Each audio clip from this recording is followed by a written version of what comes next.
Hello, you're watching India Today Global with me, Ishita Mitra. It's Saturday morning in the Indian capital, and at this hour, we bring you the latest from around the globe. Today, our big story comes from the United States. President-elect Donald Trump has been sentenced to unconditional discharge by Judge Juan Merchan in hush money case. Now, this ruling means that Trump will not face jail time, fines or probation, and which will allow him to enter the White House as a convicted felon. Now, this means that this judgment has now come up, which has spared the president-elect of any penalties at all. No jail time, no probation, no fines. Now, let's understand this case and see the legal ramifications it would have for Donald Trump. So, this means that Donald Trump is going to enter the White House as a convicted felon, which means that this is the first time unprecedented verdict given to him by Judge Juan Merchan. Let's understand why he has been found guilty and what's the case about. Now, Donald Trump was found guilty of 34 felony counts related to falsifying business records, and his conviction stems from a scheme to cover up a payment that he made to an adult star, Stormy Daniels, during the 2016 election campaign.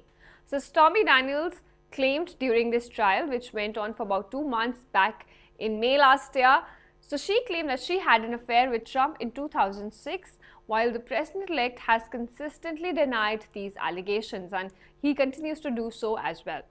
Now, during this trial, which went on for about 2 months, Trump's former lawyer, Michael Cohen, he testified during the trial, and he said that he indeed paid Daniels to keep her quiet about the alleged affair that Trump had with her, and this was directed to him by the president-elect himself. Now, Cohen was later reimbursed by Trump, but the payments were falsely recorded as legal expenses in the Trump's organization's books. And therefore, in this case, Trump was facing about 34 felony counts of falsifying business records in the first degree. So, a lot of people think that, Trump has been sentenced because of the payment that he made to Stormy Daniels, or because he had an affair or alleged affair, but those are not the charges that he's been facing in the case. The fact is that he made a payment to Stormy Daniels, but he showed that payment as something else in the legal records. Now, that becomes a crime of which Donald Trump was charged for. And now the prosecution argued in this case that these actions were part of a scheme to influence the 2016 election, because you hid this information. When you bought her silence and you paid her money, you hid this information from coming into the public domain, and therefore you sort of influenced the 2016 election campaign. Remember, this happened just before those critical elections where Donald Trump defeated Hillary Clinton. So that is why the case was charged against him. Now, the trial, as I said before, lasted for about 2 months, and during which prosecutors called about 20 witnesses. They presented evidence showing that Trump had indeed, signed checks to reimburse Cohen for the hush money payments. And eventually, he was found guilty on all counts, all 34 counts, on May 30 last year.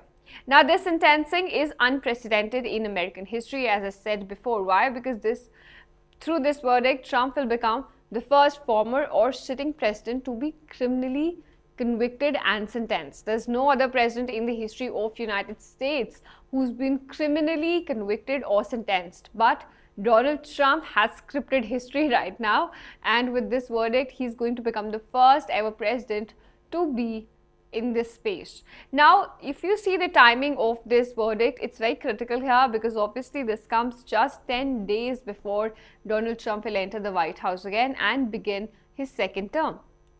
If you see in the American politics as well, this marks a very significant moment. Why? Because here is a president-elect facing legal consequences while he prepares to assume the highest office in the nation. And there are also very strong reactions coming up. Why? Donald Trump, because he has said, he's denied all of these allegations. He said that he is innocent. He's described proceedings and the verdict, of course, as a disgrace, asserting that it was politically motivated. It's a political witch hunt. He continues to call the case a political witch hunt that was motivated by his opponents.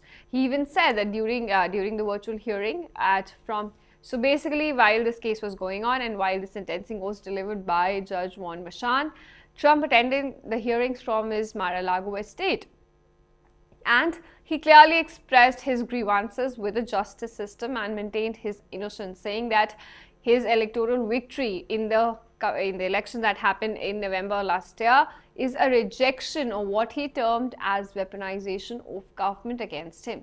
He's saying that the previous government led by Biden administration had taken some steps, legal steps against him, and those are part of a political motivated plot against him, they do not stem from actual charges. And he also indicated his plans that he's going to appeal this verdict, which basically means that even as he enters the White House, the legal fight is going to continue. So now if you see the reaction that have come up to Trump's sentencing, they are mixed. Probably supporters Trump supporters view it as an unjust attack on their leader, while Trump's critics see it as an accountability for actions that undermine democratic processes. Now, legal experts have also weighed in this verdict, and they emphasize that this case sets a precedent. Why? Because this is going to determine for how future presidents in the United States may be held accountable for their actions while in office. Remember, this was before Trump took office, but now that he was a president-elect and the verdict has been given, this means that anyone who takes the highest office in the nation now is going to be looked with a different lens. There's going to be more scrutiny, and they could be held accountable for their actions that they take while being in office. The public's response has also been polarized with regards to this sentencing. Some have expressed concern because there are going to be implications for presidential immunity and accountability.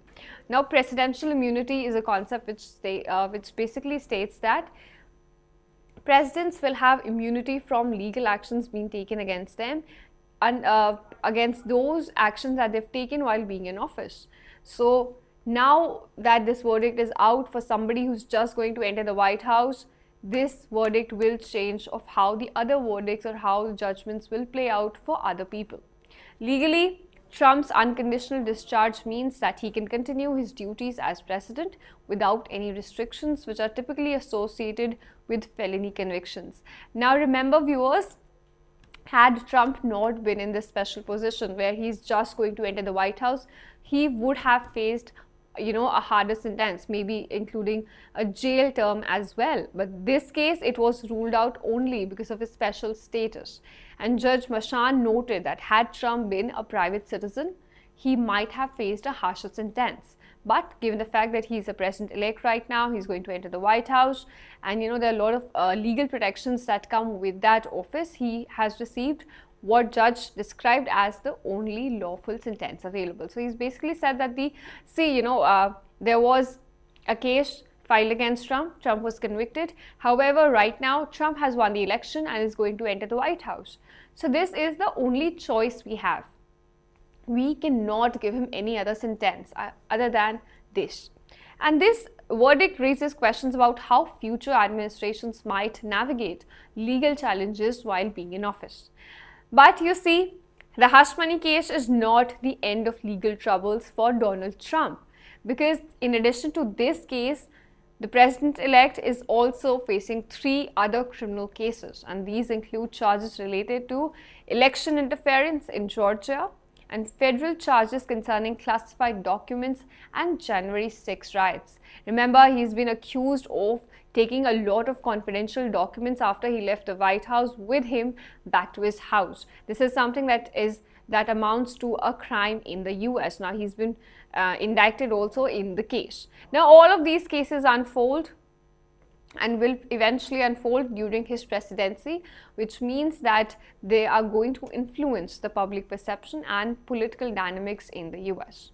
So in conclusion, all we can say is that Donald Trump's sentencing in hush money case marks a historic chapter in American politics, because you have a president preparing to go to the White House, preparing for his second term amid ongoing legal challenges. So this situation definitely invites scrutiny regarding accountability at the highest levels of the government, and of course sets a precedent for how the future leaders are going to behave while being in office, and secondly, how they're going to be held accountable for all the actions that they take. Thank you so much, viewers, for staying with us as we unpacked this unprecedented moment in American history. Stay tuned to India Today Global with me, Ishita Mitra, where we simplified geopolitics for you.